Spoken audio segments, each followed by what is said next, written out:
வணக்கம். டிஜிஎன்ஸ் கதம்பம் சேனலுக்கு உங்களை வரவேற்கிறோம். இன்னைக்கு நம்ம பார்க்க போகிற சமையல் பாகற்காய் தொக்கு. பாவக்காய் சில பேருக்கு இது சொன்ன உடனேயே மூன்று சுழிச்சிட்டு போகும்.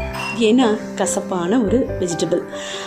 ஐயோ போப்பா, பாவக்காவா எப்படி சாப்பிட்றது, ஒரே கசப்பு அப்படின்ட்டு ஒதுக்குற காய்கறி கிடையாது. இது விட்டமின்ஸ் அதிகமாக உள்ள காய்கறி.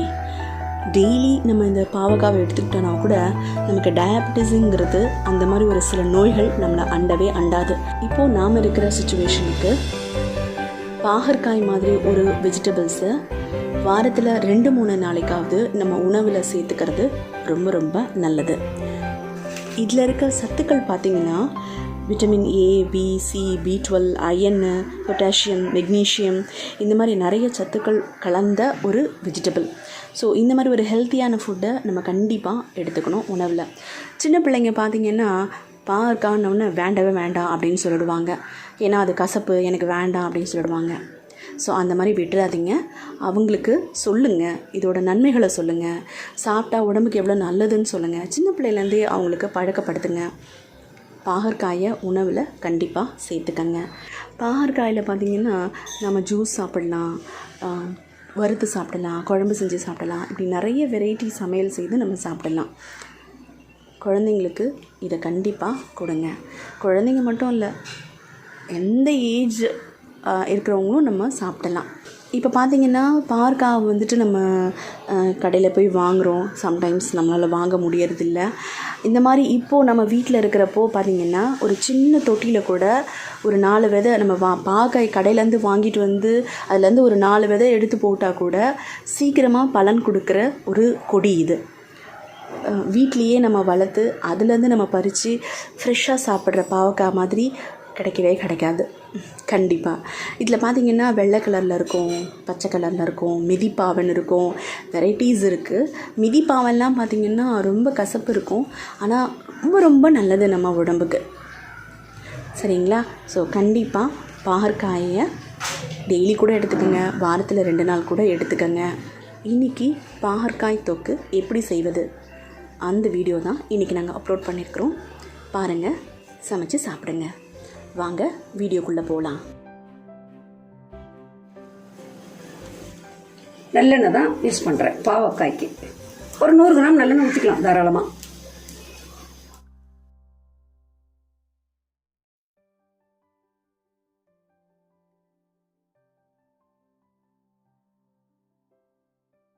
கடுகு எவ்வளோ? சும்மா ஒரு தேக்கரண்டி அளவு.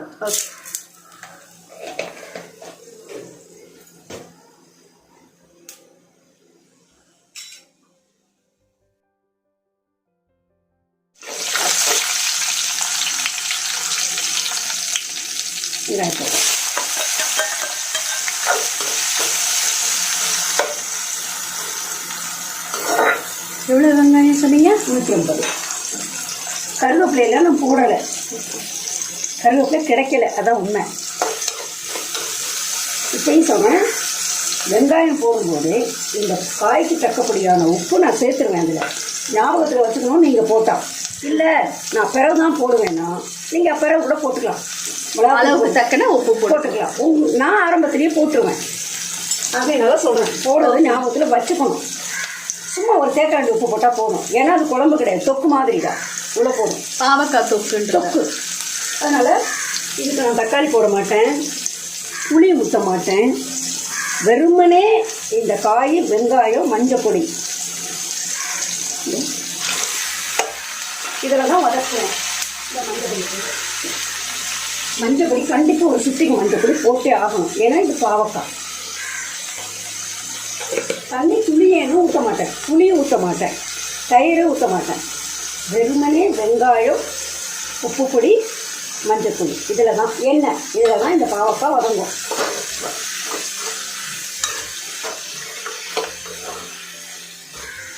பத்து நிமிஷம் வதங்கணும். கண்டிப்பாக 10 நிமிஷம் வதங்கணும்.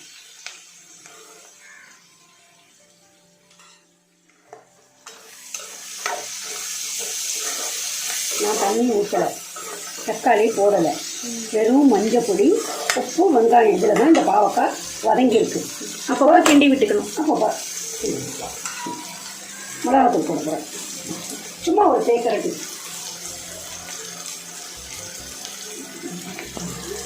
மிளகாத்தூள் சின்ன தேக்கரண்டி.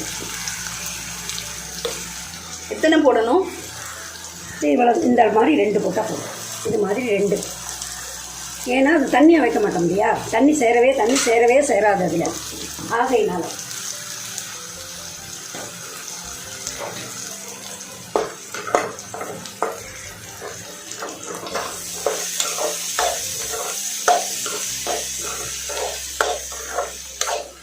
இப்போ இதுக்கப்புறம் எவ்வளோ நேரம் இருக்கணும்? அது ஒரு 5 நிமிஷம் தான் போதும். ஆனால் அடுப்பு கொஞ்சம் கம்மி பண்ணிக்கணும், சிம்மில் வச்சுக்கணும். கொஞ்சம் சிம்மில் மீடியமாக வச்சுக்கணும். மீடியமாக கிட்டக்கே நிற்கணும். தேவைப்பட்டால் திருப்பி விட்டுக்கணும், வதக்கி விட்டுக்கணும். அதே வரது தீ பிடிச்சிருச்சு அப்படின்னு நினச்சா இன்னொரு முறை திருப்பி விட்டுக்கலாம்.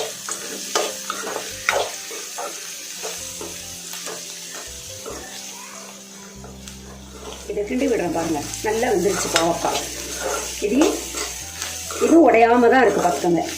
ஆனால் நல்லா வந்து எல்லாமே சார்ந்து, உப்பு, மிளகா, மஞ்சப்பொடி, எண்ணெய் எல்லாமே இதில் சார்ந்து இருக்குது. இப்போ இறக்கும்போது துளி பாதி லெமனில் கூட முழுசாக புளிய வேணாம், ஏன்னா 1/4 கிலோ தானே.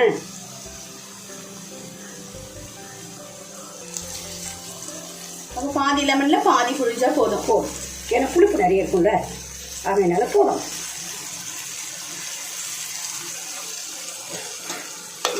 அவ்வளோதான்.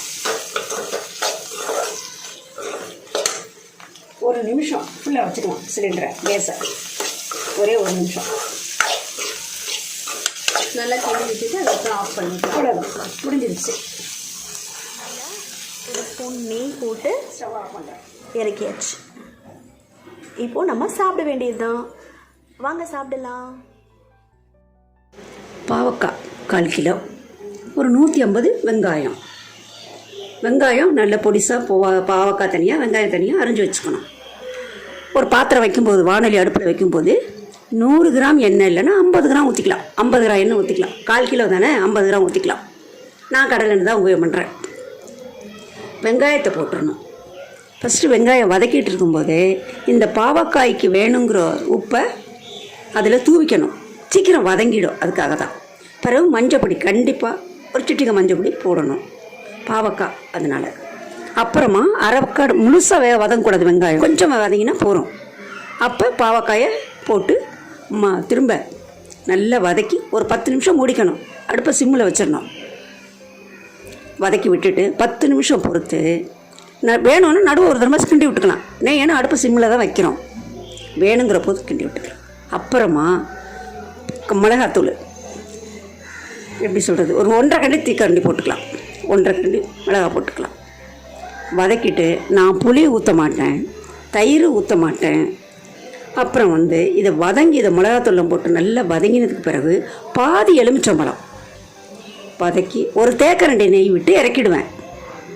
உங்களுக்கு கசப்பு சாப்பிட முடியலை அப்படிங்கிற போது ஒரு கொட்டை புளி கரைச்சி ஊற்றிக்கலாம். இல்லை புளி வேண்டாம், டேஸ்ட் ஒரு மாதிரி இருக்குன்னா அதே அளவுக்கு ஒரு சின்ன கட்டி வெல்லம் தண்ணியில் கொஞ்சோண்டு தண்ணி, ரொம்ப சொதன்னு இருந்தால் பாவக்காய் சொத நல்லா இருக்காது. அந்த வெள்ளத்தையும் நல்லா கரைச்சி ஊற்றிட்டு சூடில் ஊற்றின உடனே கிண்டி இறக்கிடலாம். ஒன்று சொல்கிறேன் உங்களுக்காக சொல்கிறேன், செய்முறை சொல்கிறேன். என்ன இவங்க மிளகாத்தூள் சும்மா போடுறாங்க, மல்லித்தூள் போடலை, அப்புறம் ஜீரகத்தூள் போடலை. நான் அப்படியெல்லாம் இல்லை. எங்கள் அம்மா எனக்கு சொல்லி கொடுத்ததை இது வரைக்கும் நான் பண்ணிகிட்ருக்கிறேன்.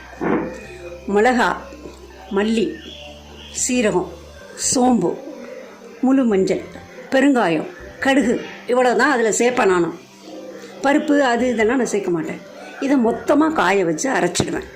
அரைச்சி இன்னொன்று சொல்கிறேன் உங்களுக்கு, எனக்கு எல்லாமே கையளவு தான். உங்களுக்காக செய்முறைக்காக நான் தேக்கரண்டி இத்தனை போட்டுக்க அது போட, எனக்கு எல்லாமே கையளவு தான். எங்கள் அம்மா சொல்லி கொடுத்தது தான் இது வரைக்கும் பண்ணிகிட்ருக்கேன். இல்லை உங்களுக்கு தெளிவாக சொல்லணும்னு நீங்கள் விருப்பப்பட்டால் அதையும் நான் 1 கிலோ மிளகாய்க்கு என்ன பண்ணணும் அப்படிங்கிறத உங்களுக்கு நான் சொல்கிறேன்.